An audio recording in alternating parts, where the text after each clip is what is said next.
Good morning, everybody. Uneducated Economist here. So the push for central bank digital currencies, it's really going mainstream now. I was reading an article this morning, and when I went to go check my email, after I read that article, two people had actually sent me that same article. So I'll leave a link down in the description for you guys.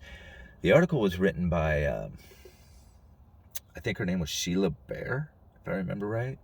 Anyway, former employee of the FDIC, and I think she also worked at the U.S. Treasury. If I was reading the little bio right on the article. Anyway, just like we have talked about in the past. Now, if you're new to the channel, I've talked a lot about central bank digital currencies in the past. And some of the topics that we have hit on is the fact that these central bank digital currencies are going to be pushed as a benefit to the people, but ultimately, they're so they can go cashless. The central banks want to go to a cashless society, and if they can have everything on a distributed ledger system, they can keep track and trace and control everything about the monetary system. They'll know where it goes, who received it, what times. They can ultimately control who has it. They can shut you off. They can limit the time that you have with your money, meaning that if you are given a stimulus check, you may only have 30 days to spend it. They could limit you on the way that you can spend it, meaning like, you can spend it on these particular items, but not on those particular items. So the central bank digital currency, the push for this is a very controlling system. Ultimately, that's their goal. Now, they're going to push it as a benefit to the people who are, say, unbanked. Right? And now I guess this is a real problem. I never really thought about it, considering that most of the banking that I do is online anyway. Like, I can take pictures of checks and deposit them. There's really, like, other than getting cash out of the bank, I really don't have much purpose in even going to a bank anymore. I mean, it just doesn't really do much any longer. So I have a hard time sometimes trying to understand the whole idea of being unbanked. But apparently that's a pretty serious problem, and not just here in the United States, but all over the world. So this system is going to provide the ability to have funding and transfer of funds for people who don't use a traditional banking system. I don't know if I said that right, but that's ultimately what it is. It's the ability for people to make transfers of funds without having to go through, a bank.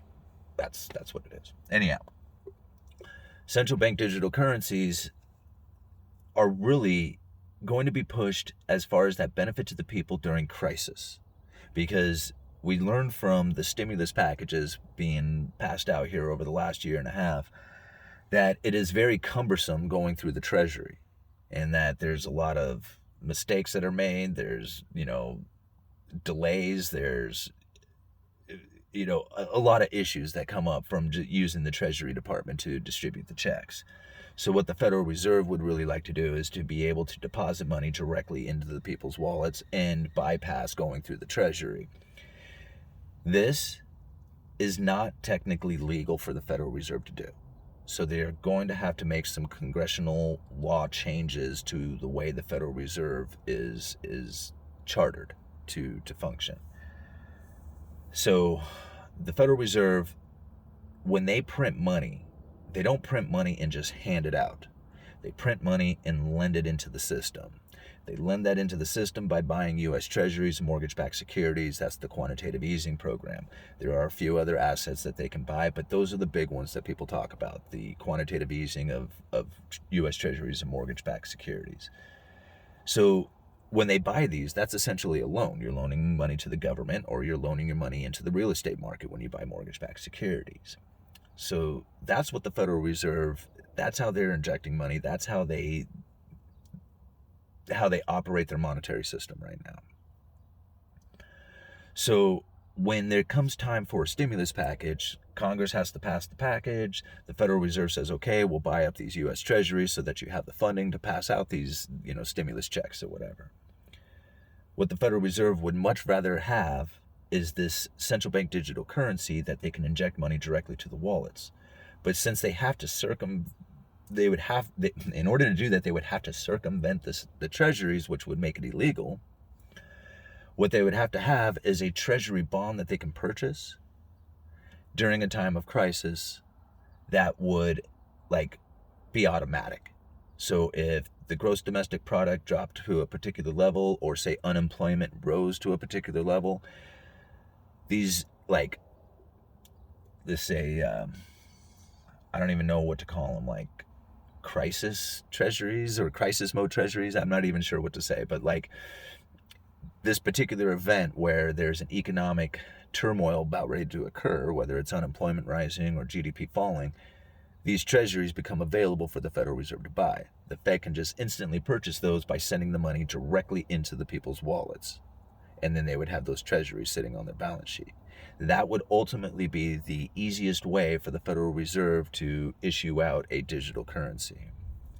So this is how they're promoting it as being a benefit to the people, is that it's going to streamline the ability to inject money into the system during a time of crisis. So you think about like even natural disasters, this could really kind of benefit people. Like if you think about it in that sort of sense, if you were to, a hurricane hits a particular area, you can load up everybody in that area. You can load up their wallets with funding so they can, either travel, buy food, whatever it is that they need. They would, just here's some emergency funding. So that's kind of a neat ability to be able to do something like that. But the scary parts of this digital currency, I think, far outweigh the benefits. So ultimately, what they're going to do with the central bank digital currency is issue it out to the people in a way that it benefits them. And most people probably won't even notice that there was a change. Like, they may even use like a debit card or something, and it doesn't seem any different from the debit cards that they traditionally use. And since most people probably aren't going to research what the central bank digital currency is, if it gives them, like if there's a card that gives them the ability to purchase something, they're not going to care. They're not going to care what it is that's doing it. They're just going to be like, cool, it works. That's all they care about. So that is going to be the way that they get it into the system, is to start by having it as a benefit to the people. And as this occurs, the more people use it, the more they're going to get comfortable using it. And in fact, the powers that be who are issuing this probably are not going to participate in the controlling of the currency. Like, there might even be illegal activity taking place with the central bank digital currency and the governments and the Federal Reserve, and nobody's going to do anything about it. Like, they're just going to let it take place, because what they want is to build that confidence. They want people to say, hey, there's no difference between the central bank digital currency and the dollar bills that I have in my pocket. And all the, whether legal or illegal transactions that they were doing with people, if there's nobody who gets in trouble for it, there's no consequences for their actions on it, then they'll just forget about it being a problem, and they'll just start using it and accepting it. And then the pressure could start getting in. What they'll do then is that once everybody is comfortable using it, they'll start making cash a nuisance. So if you're depositing cash or you're withdrawing cash, you're going to pay a fee for that. And that fee is going to be matching the negative interest rate that's attached to the central bank digital currency. This way, if you have a savings, you will lose it to a negative interest rate, forcing you to spend your money or invest it. But saving it will not be an option, unless you like seeing your money deteriorate. Not only just the value, but the actual number, like, the amount that you have in your wallet would begin to shrink. That's if they institute that negative interest rate. And at first, they're not going to do that. There's no way. In fact, they might even put a little bit of an interest rate on it somehow to try and entice people to use it, right? But ultimately, that's what their goal is, to take it negative, forcing you to spend your money, keeping you from saving it. So you either have to go and invest it, buy something, whatever, or suffer the consequences from that. That will give them the ability to pull the cash out of the system. Once they have the cash out of the system, It's on. I mean, the control will be there. You will have no ability to do any kind of transferring of funds. You won't be able to even operate it within the system. They will have ultimate control over you.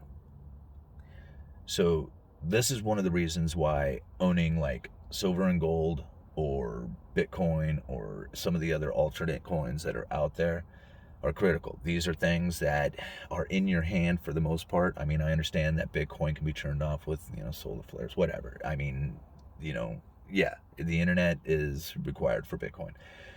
Gold and silver, you don't. But it's very hard to send a piece of silver a mile away. But you can punch Bitcoin into somebody who's on the other side of the world. So, yeah, there's pros and cons to both. I own both. I own dollars. I have bank accounts. I have stocks.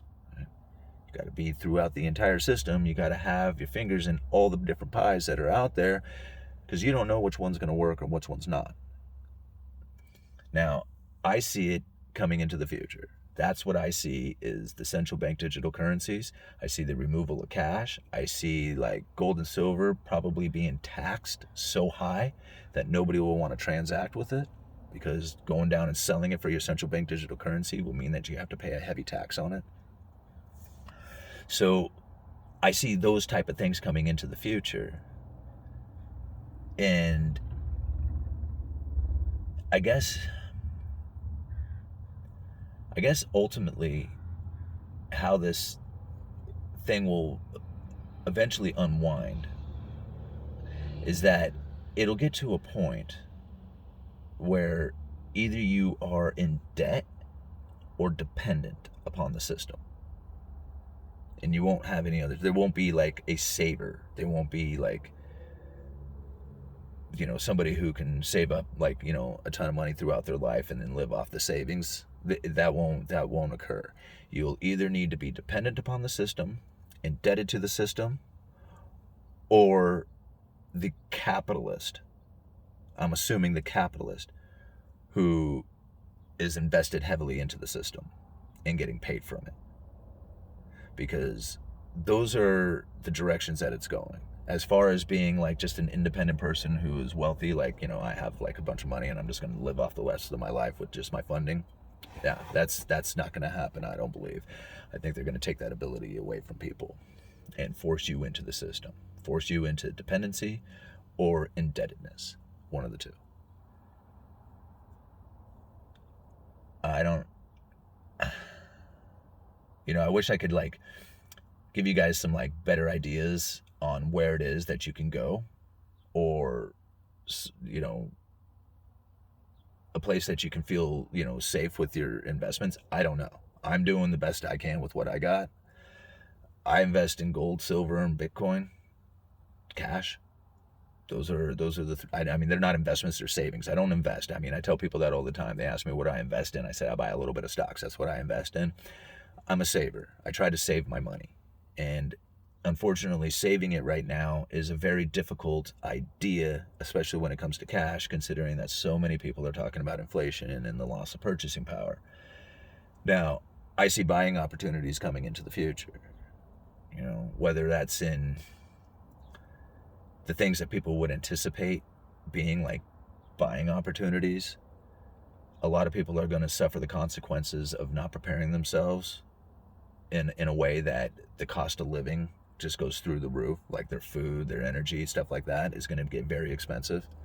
But toys and luxury items and stuff like that are probably going to get very cheap.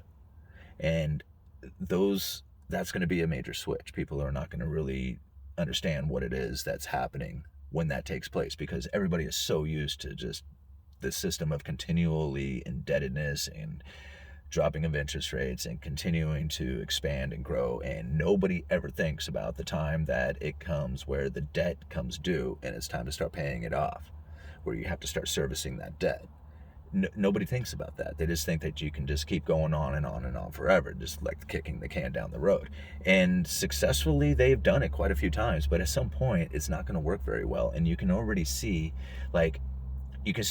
the Delta variant,